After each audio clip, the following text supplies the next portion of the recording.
उमेर त आधाबिटो भइ नै सकेका छ। निधारका धर्साहरू बढिसकेका छन्, कपालहरू धेरै खैलिसकेका छन्, पैतालाहरूमा धेरै एउटा धर्साहरू खिलहरू बसेका छन्। खिलको कुरा गर्नुभयो, कस्तो याद आयो? ऊ बेलामा स्कुल पढ्दाखेरि कि त चप्पलै लाउनु पर्ने कि त प्लास्टिकको जुत्ता, है, क्लोज सुज भन्थे त्यतिखेर। यस्तो सट्ट परेको अनि थोरै औँला मात्रै देखिने त्यस्तो खालको जुत्ता लगाएर हामी पढ्न गएको। मेरो खुट्टामा 4वटा खिल छन्। त्यसले पनि मलाई कस्तो झकझक्याउँछ बेला बेला। मेरो इतिहास हो नि त। अहिले कति धेरै जुत्ता छन् घरमा, है, तर मलाई त्यही जुत्ताको याद आउँछ। त्यो जुत्ता यस्तो खालको, है, त्यो कालो कलरको अनि यस्तो क्लोज सुज नै हो, माथि चुच्चोमा चाहिँ दुलो परेको निक्लेको। त्यो जुत्ताले मलाई धेरै पाठ सिकाएको छ। अहिले म हुनको लागि पनि मेरो बाबाको लगानी, स्कुलको फी बेलामा तिर्न नसक्दा धेरैचोटि लाइनमा पनि उभिनु परेको। फी तिर्न नसक्दाखेरि आफूले रियलाइज गरेको छु नि त, अब 5 जना पढ्नुपर्छ, होइन। अहिले जस्तो भए त म आफै कमाएर पनि पढ्न सक्थेँ जस्तो लाग्छ, तर त्यतिखेर त्यस्तो होइन नि त। अहिले त अब अघि भनिसक्नु भएको छ, आफू छोरी हुँदा र अहिले आफ्नो साथमा छोराहरूलाई हुर्काइरहनु भएको छ, त्यो अन्तर पनि सोध्नुभयो नि त यहाँले।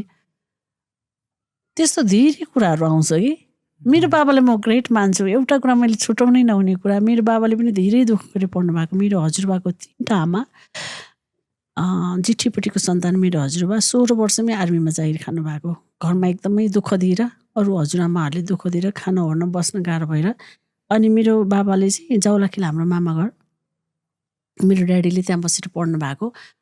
जुत्ता चाहिँ पाल परेर पानी छिर्थ्यो रे कि स्कुल जाँदाखेरि मोजा भिजेर, अनि त्यो पसलमा, चिया पसलमा गएर चुरोटको त्यो भित्रको टल्किने हुन्छ नि, अनि त्यो निकालेर चाहिँ फोल्ड गरेर अनि जुत्तामा भित्रपट्टि राखेर अनि आफ्नो मोजा लगाएको जुत्ता होलेर त्यसभित्र अनि त्यो जुत्ता लगाएर पढ्न गएको रे कि मेरो ड्याडी पनि त्यस्तै। त्यसरी पढेको छोरा एकैचोटि फिलिपिन्समा गएर उहाँले फेरि पढेर आउनुभएको। मेरो ड्याडीले टेलिभिजन भर्खर स्थापना हुँदै थियो 2040 सालमा मेरो ड्याडी फिलिपिन्सबाट पढेर आउनुभएको। अनि धेरै सामानहरू पनि ल्याइदिनु भएको थियो त्यतिखेर। अनि मेरो बाबाले अब त्यो बेलाको मान्छेले भन्छ नि, एउटा बिल्डिङमा बसेको छोराछोरीहरूले गर्ने व्यवहार, उहाँहरूको लगनशीलता हुन्छ हुँदैन, कस्तो खालको संस्कार, र एउटा झुप्रोमा जन्मेको छोराछोरीको संस्कार र उसले जीवनमा के गर्नुपर्छ भन्ने कुरा, धेरै कुराहरूको अनुभव बटुलेको हुन्छ कि। मलाई त्यो मेरो बाबाको जुत्ताको पनि कस्तो याद आउँछ, मेरो मम्मीले भन्नुभएको त्यही सङ्घर्षहरूले निखारेर जुत्ता त जुत्तै हो, टिलिक्क पालिस लगाएर झिङ्गा बस्न नसक्ने टिलिक्क टल्केको पनि जुत्तै हो। पानी पर्दाखेरि मोजाभित्र हिलो र पानी छिर्ने पनि जुत्तै हो। जुत्ताको कथा छ म भित्र। सरी, धेरै रुनु भयो नि तपाईँले मलाई आज। सरी त्यसको लागि। रुने म फेरि गाली पनि गरेँ है, सरी। जस्तो त्यो 2टा जुत्ता छ नि, पानी छिर्ने फाटेको जुत्ता, हजुर, मेरो ड्याडीले लगाउनु भएको जुत्ता र मेरो ऐना देखिनेवाला टल्केको जुत्ता हुन्छ नि। हजुर, सायद जिन्दगी भनेको चाहिँ त्यही 2टा जुत्ता बिचको अन्तर होला क्या। हजुर, त्यो टलक्क टल्किने जुत्ता त चट्ट गाडीको गेट खोल्दाखेरि टक्क भुइँमा टेकिन्छ नि त त्यो टल्किने जुत्ताले।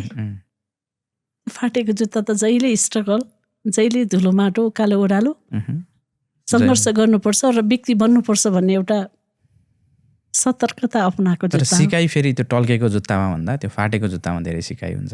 फिल्म पनि बनेको अरे होइन, फाटेको जुत्ता। धेरै अनुभव हुन्छ।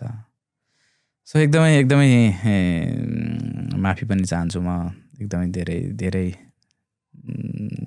मेरो कुराहरूले रुवायो हजुरलाई। हेलो एभ्रिवान, यहाँहरूले हाम्रो भिडियोहरू हेरिदिइरहनु भएको छ, हामीलाई हेरिरहनु भएको छ। Thank you so much for watching.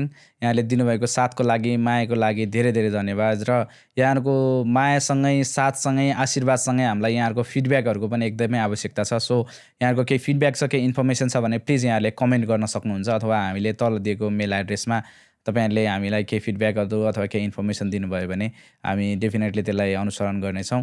So specially हामीसँग कनेक्ट भइरहनुको लागि, हामीसँग जोडिरहनुको लागि चाहिँ यहाँहरूले हाम्रो युट्युब च्यानललाई सब्सक्राइब गर्नुहोला, हाम्रो पेजलाई फलो गर्नुहोला, र हाम्रो जुन जुन अफिसियल आइडीहरू छ जहाँबाट हामीलाई हेरिरहनु भएको छ प्लिज फलो गरिदिनु होला, सब्सक्रिप्सन गरिदिनु होला। So thank you so much. यहाँहरूलाई सक्योभन्दा सके बढी इन्फर्मेटिभ भिडियोजहरू चाहिँ हामी ल्याउने प्रयासमा रहनेछौँ। So thank you so much. Keep loving, keep supporting.